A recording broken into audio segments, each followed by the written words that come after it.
मंडळी, कडक उन्हाळा सुरू झालेला आहे. या उन्हाळ्यामध्ये उष्माघात होऊ नये त्यासाठी सर्वोत्तम घरगुती उपाय घेऊन आलेलो आहे.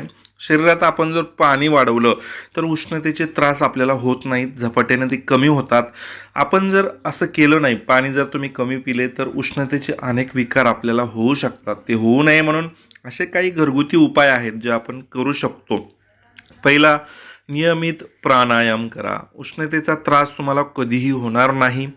अनुलोम विलोम नेहमी जास्त जर केले तर शरीराचं तापमान स्थिर राहील. बघा, अनुलोम विलोममध्ये सुद्धा खूप ताकद असते आणि त्यामुळे तुमची उष्णता कमी होऊ शकते. उजवी नाकपुडी बंद करून डावी नाकपुडी जास्तच वेळ चालू ठेवा, कारण ती चंद्रनाडी आहे. त्यामुळे शरीरामध्ये गारवा तयार होतो आणि असं जर नियमित तुम्ही 21 दिवस करायला घेतलं ना, तर उष्णता तुमची नक्की कमी होणार आहे.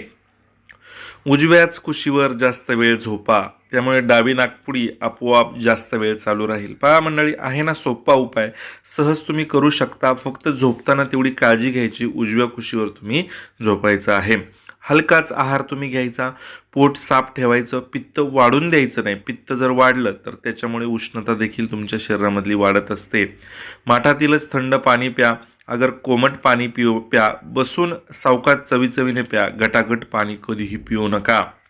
पेयामध्ये बर्फ वापरू नका. बर्फ गरम आहे. बघा, आपल्याला उन्हाळ्यामध्ये बर्फाचे कित्येक प्रॉडक्ट जे असतात, पदार्थ आपल्याला खायला आवडतात, त्यामुळेच बर्फ कधीही खाऊ नका. आवळा, कोकम, लिंबू, मठ्ठा, ताक, सरबत उन्हाळ्यामध्ये 100% सर्वांनी पिलं पाहिजे, कारण ह्याच्यामध्ये पाणी असतंच. त्याचबरोबर याच्यात व्हिटॅमिन सी असतं आणि हे प्रकृतीने थंड असतं. यामुळे तुमची उष्णता आपोआप कमी होते. सकाळी उठल्यावर लगेच 1 ते 2 ग्लास कोमट पाणी जर तुम्ही पिलं, उष्णतेचा त्रास निघून जातो. प्रत्येक काम सावकाशच केलं पाहिजे. जेवतेवेळी मध्ये मध्ये 1-2 वेळा थोडं पाणी प्यावं. उन्हातून आल्यावर गूळ पाणी पिलं पाहिजे. जुन्या लोकांनी सांगितलेलं आहे की गूळ पाणी शरीरासाठी खूप थंड आहे. खडीसाखर सोबत ठेवून थोडी थोडी जर खाल्ली तर ती देखील प्रकृतीने थंड असते. जिरेपूड 1 चमचा प्लस खडीसाखर 1 चमचा व 1 ग्लास ताकातून हे जर रोज घेतलं तुम्ही तर नक्की उष्णता कमी होते.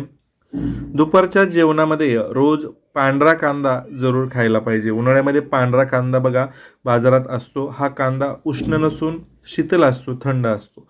रात्री झोपण्यापूर्वी खोबऱ्याचं तेल तळपायांना चोळणं, बिंबीत टाकणं, तसेच देशी गाईचं तूप नाकात लावणं, हे देखील उन्हाळीपासून उष्माघातापासून वाचण्याचे चांगले उपाय आहेत.